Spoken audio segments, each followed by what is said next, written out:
If you think menopause is a synonym for giving up, for life and sexy times being over, I'm about to open up a whole new world for you and a new vocabulary. So I went through menopause and literally I feel better than ever. So when you hear all of that old doomsday garbage, just stick your fingers in your ears and la la la those people away.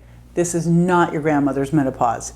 You'll get what you expect, and I'm here to tell you you can expect to feel great and even lose weight if that's what you set your mind to. So assuming you're in, I'm going to share 3 key things to help you make it happen.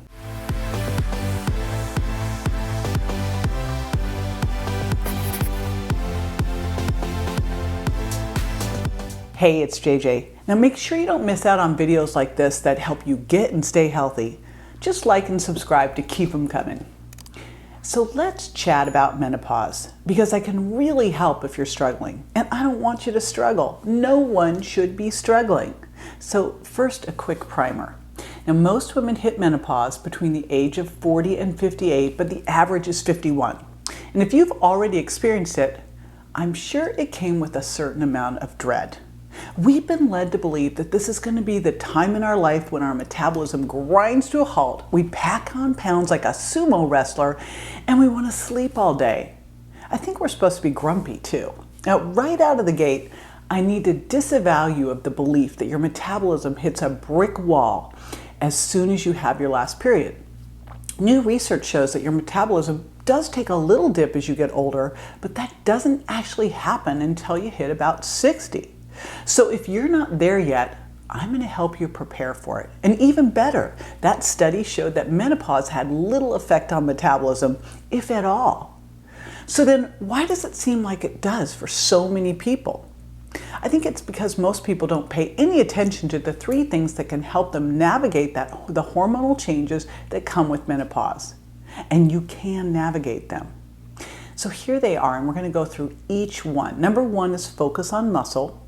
Number 2 is blood sugar control. And number 3 is NEAT, non-exercise activity thermogenesis.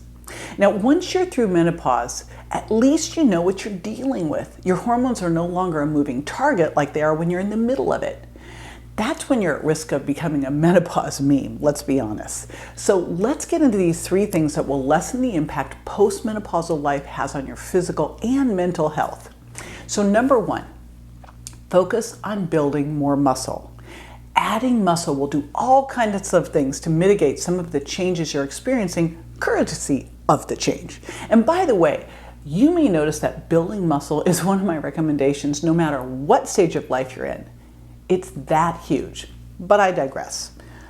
Lean muscle can help you burn more calories so you lose fat faster, and it supports your metabolism and increases your insulin sensitivity, which then gives you better blood sugar control.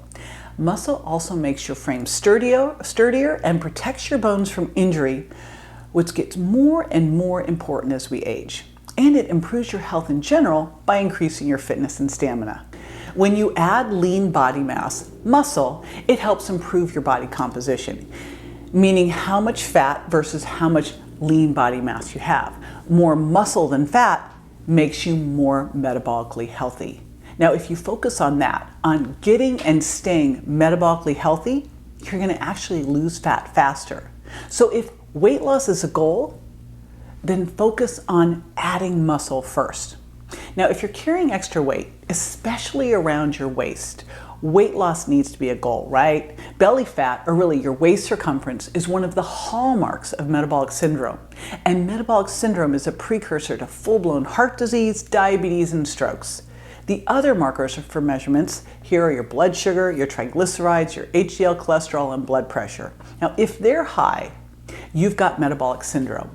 And when you're postmenopausal, you have the added issue that the lower estrogen can increase your risk of heart disease. Seriously, no fooling around here. So adding muscle really is one of the best ways to fight back. Now, if you're in the camp of being at risk for diabetes, exercising and building muscle has this 1-2 punch of increasing your insulin sensitivity, which you need to have under control to lose weight and keep it off. And of course, the exercise itself burns calories and helps you lose weight too. And on top of responding better to insulin, you're going to improve the way your body uses blood sugar. And of course, you're also burning glucose while you're exercising, and that helps stabilize your blood sugar as well. Okay, so for exercise, I'm a huge fan of resistance training for building lean muscle, mostly because you can do it anywhere. The gym, not the gym, on vacation, doesn't matter. You can do it at home. You can do it in the park, at the airport, wherever. It's super easy to get started. You can use dumbbells, you can use a TRX trainer, you can use your own body weight. No matter which one you choose, you're going to build muscle. So mix it up and keep it fun. You're also going to want to do some HIIT training, that is high intensity interval training, which means it's a bit more of an intense workout, but it's also super sharp. And when you're doing that HIIT training, it's going to raise growth hormone. That's super important. So we're going to do some of both of those. Now, you may also know that just going for a walk lowers your blood sugar response to that food. So I'd also love you, in combination with the resistance training and the HIIT training, to go out and walk, especially if you can after your evening meal. Okay, that leads me to number 2, blood sugar control. Now, as I just mentioned, when you build muscle, you're going to be giving your body one of the most valuable tools you can for blood sugar control. So number 1 and number 2 go hand in glove. The most important thing you can do to get healthy is to balance your blood sugar. Blood sugar control is a key indicator of whether you're metabolically healthy or not. When you balance your blood sugar, other hormonal issues start to take care of themselves. And extra weight just falls off fast. So between building lean muscle and focusing on doing what you need to do to get your blood sugar under control, you're going to be feeling great and losing weight in menopause like nothing. That's one of the main reasons you should focus on getting healthy first, if losing weight and keeping it off is your goal. So I made a video specifically on how to balance your blood sugar and how to make sure you stay insulin sensitive, and I encourage you to watch that, because in that one I was able to get deeper on this whole subject. But the main thing here is that you really don't want to become insulin resistant. You do not want that to happen. If that happens, you are setting yourself up for chronic disease. Now, what does insulin resistance mean? That means that your insulin receptors can no longer hear that insulin message well, so they keep pushing out more insulin when you are eating carbohydrates.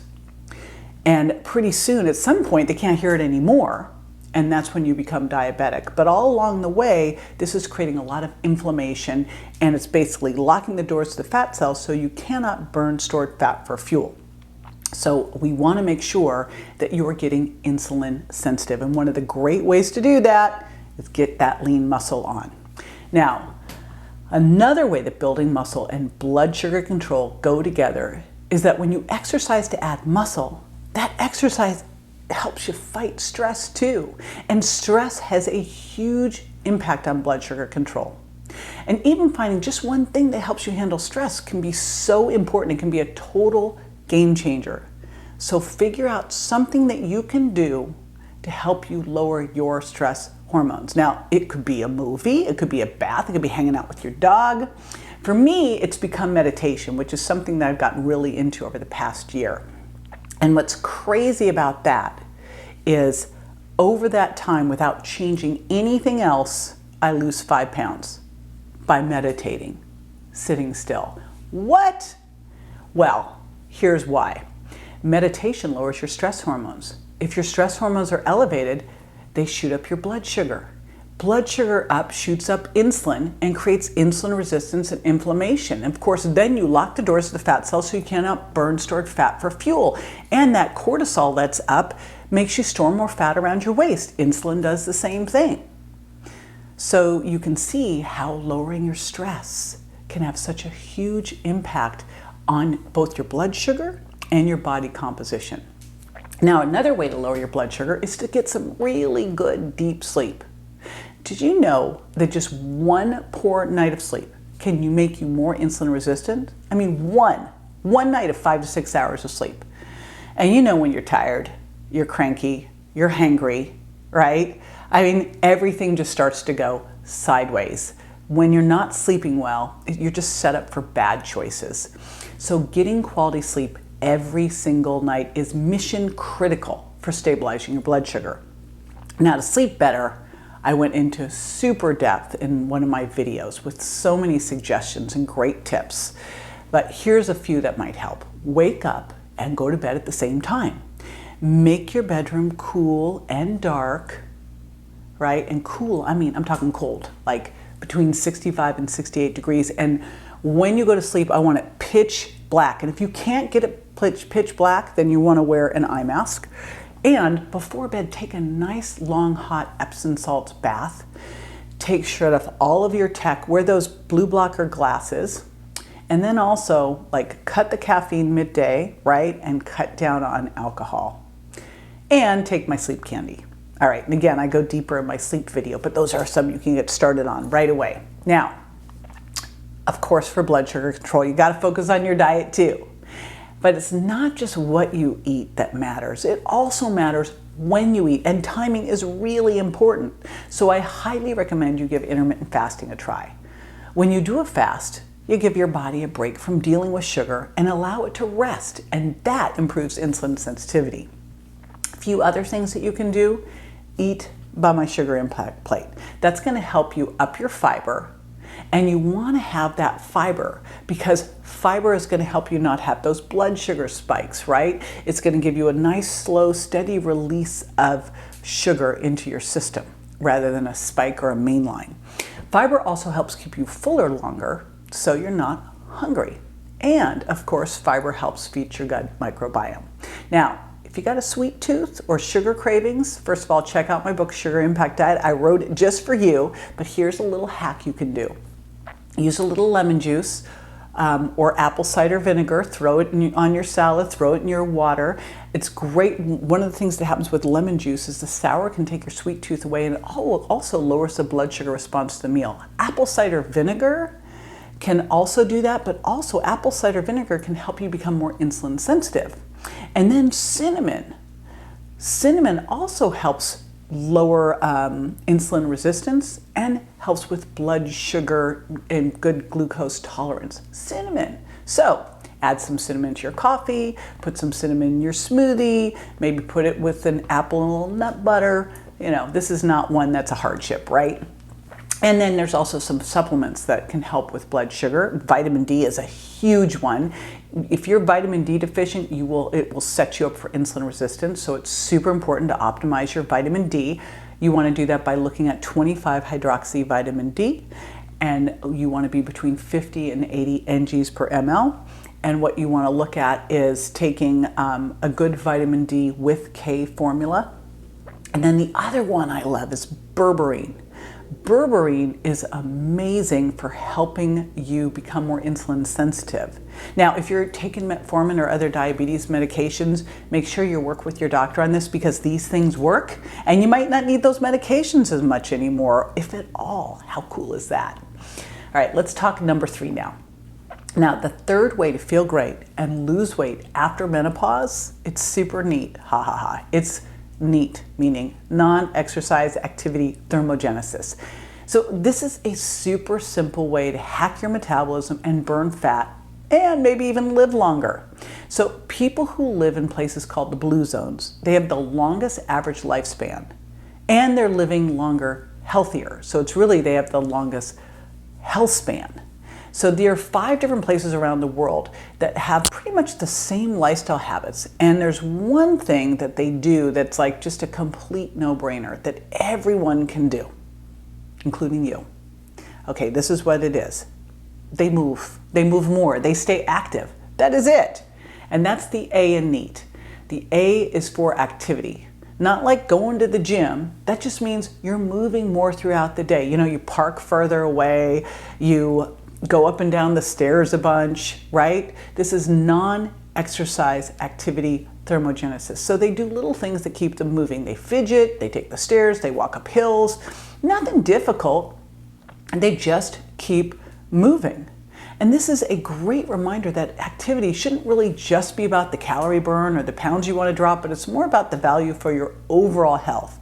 The metabolic impact you get from managing your stress and improving your insulin sensitivity. These are the keys to longevity and quality of life right there.